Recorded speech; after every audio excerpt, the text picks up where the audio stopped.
The administrative policies that address providing interpretation services and reasonable accommodations are crucial to our mission in the community.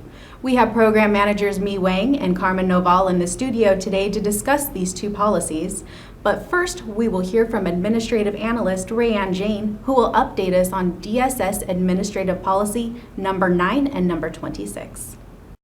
I am going to be discussing Administrative Policy number 9, requesting an interpreter, and Administrative Policy number 26, services for disabled families and individuals. These do not reference employee discrimination laws and processes. Let us start with AP 9, which has recently been revised. The Confidentiality, Fraud, Civil Rights, and State Hearing Policy and Procedure Manual, Section 21-115, requires the Madera County Department of Social Services to provide effective, bilingual interpretive services to serve the needs of the non-English speaking population and individuals with disabilities without undue delays. When staff is asked for assistance, they shall provide interpreting services to the non-English proficient, blind, and deaf clients immediately. The AP 9 policy and procedure can be referenced when documenting non-English language preference for requesting an interpreter or locating translated materials. AP 26 ensures individuals with disabilities have equal and meaningful access to programs and services in accordance with Section 504 of the Rehabilitation Act of 1973, Title II of the Americans with Disability Act, commonly known as ADA, and the California Government Code Section 11135. AP 26 procedures apply to all programs, services, and activities conducted by and for Madera County Department of Social Services. It addresses the department's obligations to clients with disabilities, including applicants, recipients, participants, and other qualified individuals. This policy is specific to those we serve and interact with as an agency. Title II of the ADA prohibits the department from excluding from participation, denying benefits and services, or discriminating against any qualified individual with a disability. A qualified individual with a disability is any person with a disability who, with reasonable modifications, meets the essential eligibility requirements for programs and services. Disability is defined as a physical or mental impairment that substantially limits one or more major life activities. The definition of disability under the ADA also includes people who have a record of disability, whether they are currently disabled, or are regarded as having a disability, whether or not they're actually disabled. The ADA also guarantees equal access to individuals who are known by the department to have a relationship or association with someone with a known disability, such as a parent accompanying a disabled child. Any violation of these policies and procedures could result in a violation of the client's civil rights. Joining us today to discuss how these policies are implemented by staff are program managers Carmen Noval and Mi Wang. Hi, ladies. Hello. Hi, Ashley. Okay, so let's start with AP number 9. Why is this important for staff to know? Madera County is home to a number of non-English speaking residents. State and federal law requires us to provide services in the language requested by the client.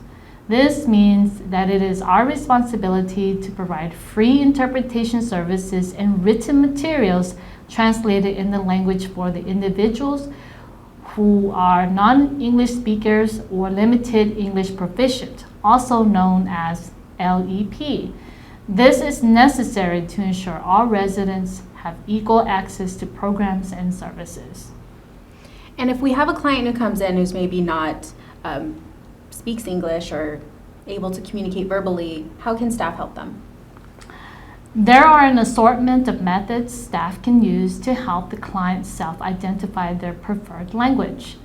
The I Speak card is an effective tool to use when clients are in the office. The I Speak cards are located in all lobbies. It contains messages in different languages to help clients select their preferred language. Clients can also choose their preferred spoken or written language via the MAD 519 form. This form is mandatory for all programs and must be completed annually and placed in the service folder. Okay, so once we've identified that an interpreter is needed, what is the next step? The next step, Ashley, is first, it is important to know that the interpreter must be a certified interpreter. Staff can use other DSS staff who are certified interpreters. However, before DSS staff can be used, the supervisor must first approve the request. The department also contracts with Orchid Interpreting Services to provide certified interpreters in a number of other languages. These languages can be found in AP 9. Lastly, the department also contracts with CBDIO Interpreting Services for Madera County's Mixteco population. Okay, so can a client use their own interpreter? Clients are able to use their own interpreter, but we want to discourage clients from using their own interpreters. There are many problems with using someone who is not certified. The client's interpreter often will not understand how to explain the terminology we use for services and benefits. They may not be neutral and become argumentative or advocate on behalf of the client, and they may have a poor understanding of English. Inaccurate interpretation can have serious consequences, such as unnecessary delays or erroneous denials of benefits and services. If clients insist on using their own interpreter, they must complete the CR 6181 form. It is also important to know that neither a minor nor a resource parent should be used as an interpreter except in emergencies or to pass along basic information, such as letting the parent know that an interpreter is on the way and there may be a little bit of a wait. Okay, so once we've used an interpreter, what are the following steps? They must document the language used and whether the client wanted to use an interpreter or refuse the use of an interpreter. Staff must also document who provided the interpreting services, even if it was the worker that did the translation. Okay, so let's move on to AP 26. What do staff need to know about reasonable accommodations? Staff need to know, Ashley, that the client has a right to non-discrimination on the basis of disability and a right to request reasonable accommodations. And when are reasonable accommodations required? We make reasonable accommodation when a disability is obvious or when a client asks for them. It is okay to ask a client if they need reasonable accommodation, but staff must avoid discussing the actual disability. The reason we make accommodation is to ensure that all individuals have equal access to programs and services. Should this be documented? Yes. Staff must document when a client requests or reasonable accommodations are offered. The documentation should answer the basic questions: who, what, why, where, when, and how. So if a client comes in who is unable to hear or is hard of hearing and unable to verbally communicate, what can we do for them? Staff can request for an American Sign Language interpreter the same way they would for any other language.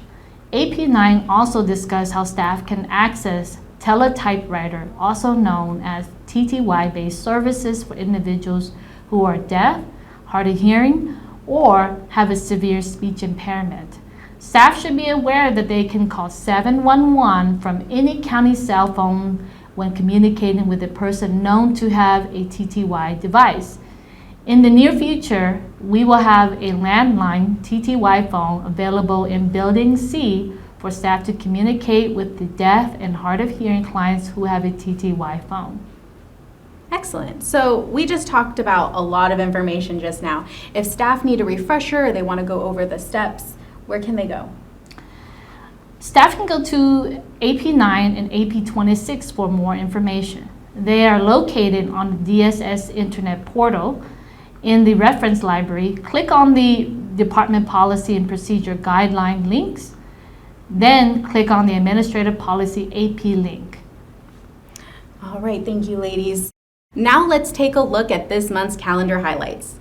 FEMA training is on the calendar this month. This training will give you an introduction to mass care and emergency assistance. You will receive an email from myself with the link and instructions.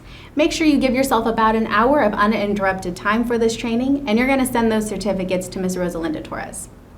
April is Child Abuse Prevention Month, and DSS will be participating in the Pinwheels for Prevention campaign. The blue pinwheel is the national symbol for child abuse prevention, and you're going to see these pinwheels on campus. The DSS Activity Committee will be holding their 50-50 raffle on April 8th, and their Easter egg extravaganza will be on April 15th. Keep an eye on your emails for more information on both of these events. That concludes this episode of Inside Track. I would like to thank Administrative Analyst Rayanne Jane for her contribution to today's podcast. And I would like to thank our program managers, Carmen, Noval, and Mi Wang. Thank you, ladies. Thank you for having us. If you have any questions about today's episode, or if you have suggestions for future episodes, you can direct those to the DSS Media Studio mailbox. And tune in next month for another episode of Inside Track. For the DSS Media team, I'm Ashley Monk. Thank you for watching.